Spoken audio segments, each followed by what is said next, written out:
اب ہوگا یہ حملہ، لیکن یہی دیکھنا ہے کہ کس طرح کا حملہ ہے. تو ذرا یہ بتائیے آپ کیسے ریڈ کر رہے ہیں سچویشن کو اور اسرائیل کی اسٹریٹجی کو، اور پھر آگے بڑھتے ہیں. جی اچھا، شکریہ رضا.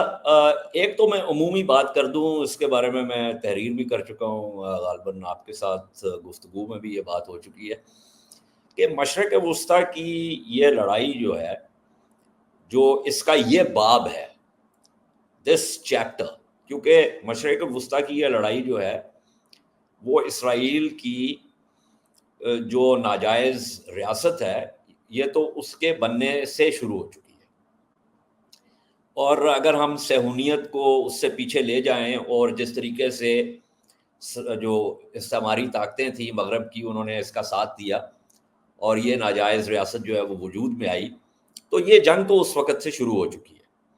لیکن اس کا یہ جو باب ہے، جو 7 اکتوبر کو حماس اور فلسطینی جو اسلامک جہاد کے جو فائٹرز تھے، انہوں نے جو اسرائیل کے اوپر ایک فوجی حملہ کیا، اور اسرائیل سے میری مراد ہے کہ جو فلسطینی مقبوضہ علاقے ہیں جن کو اسرائیل کا نام دیا گیا ہے، ان پہ حملہ کیا. تو یہ وہ جو لڑائی چلی آ رہی ہے، جو جنگ چلی آ رہی ہے، یہ اس کے ایک نئے باب کا اضافہ ہوا.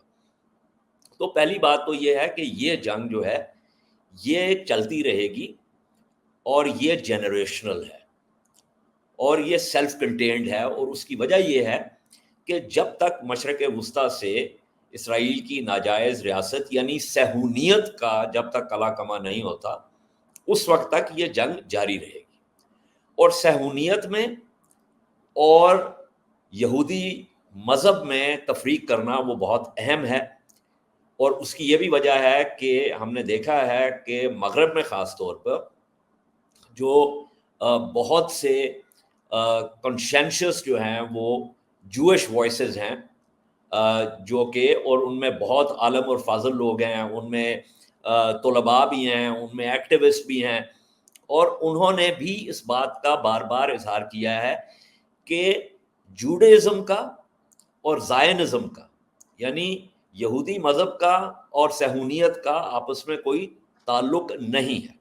سو یہ اس بات کا اظہار کرنا میں بہت ضروری سمجھتا ہوں کہ جب یہ بات ہوتی ہے کہ صہیونیت کا کلا کما ہو، تو اس کا مطلب ہے اسرائیل کی ناجائز ریاست کا خاتمہ اور فلسطین کی آزادی، جس کے اندر جیسے پہلے یہودی بھی تھے، مسلمان بھی تھے، عیسائی بھی تھے، وہ ایک ریاست جو ہے اس کا قائم ہونا، جو کہ جمہوری طریقے سے اپنے تمام شہریوں کو جو ہے وہ صحیح طریقے سے ان کی زندگی کے جو بھی مقاصد ہیں، ان کے جو ڈگنیٹی ہے، ان کی جو رسپیکٹ ہے، وہ ساری چیزیں اپنی جگہ پہ رہیں. سو پہلی بات تو یہ ہوگی.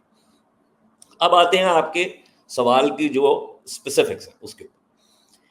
دیکھیے، یہ تو ایران کے حملے کے بعد یہ بات تو طے تھی کہ اسرائیل نے کوئی جوابی کارروائی کرنی ہے. So the issue was not if, the issue was when and to what extent, کہ کب کرنی ہے اور کس قسم کی کارروائی کرنی ہے. کیا میکسیملسٹ کارروائی کرنی ہے، یعنی جو پہلے بات ہو رہی تھی کہ آپ نیوکلیئر فیسلٹیز کو ہٹ کریں، جو کہ بائی دا وے بین الاقوامی قانون کے تحت جو ہے وہ غیر قانونی چیز ہے. نیوکلیئر فیسلٹیز کو ہٹ کرنا under international law is illegal. لیکن بہرحال کہ وہ اس کو ہٹ کریں گے، آئل رگس کو، آئل پلیٹ فارمز کو، پائپ لائنس کو، پورٹس کو، ملٹری انفراسٹرکچر کو، اینڈ پاسبلی ڈیکیپیٹیشن اسٹرائکس کے وہ ملٹری اور سویلین لیڈرشپ جو ہے اس کو اسیسینیٹ کریں گے تھرو دی اسٹرائکس، جیسے بیروت میں انہوں نے کیا ہے. تو یہ دو سوال تھے کہ کب کریں گے اور کس ایکسٹینٹ تک کریں گے. اس کے اندر ہمیں یہ بھی معلوم ہے کہ یہ کافی سارا کوریوگراف بھی ہوتا رہا. اس میں امریکہ نے کہا کہ کچھ چیزیں جو ہیں وہ، امریکہ نے کہا کہ اسرائیل کا حق ہے وہ جوابی کارروائی کرے، لیکن ساتھ ہی یہ کہا کہ یہ کارروائی پروپورشنل ہونی چاہیے، proportional to the kind of damage that Iran inflicted on Israel, which was not much according to them,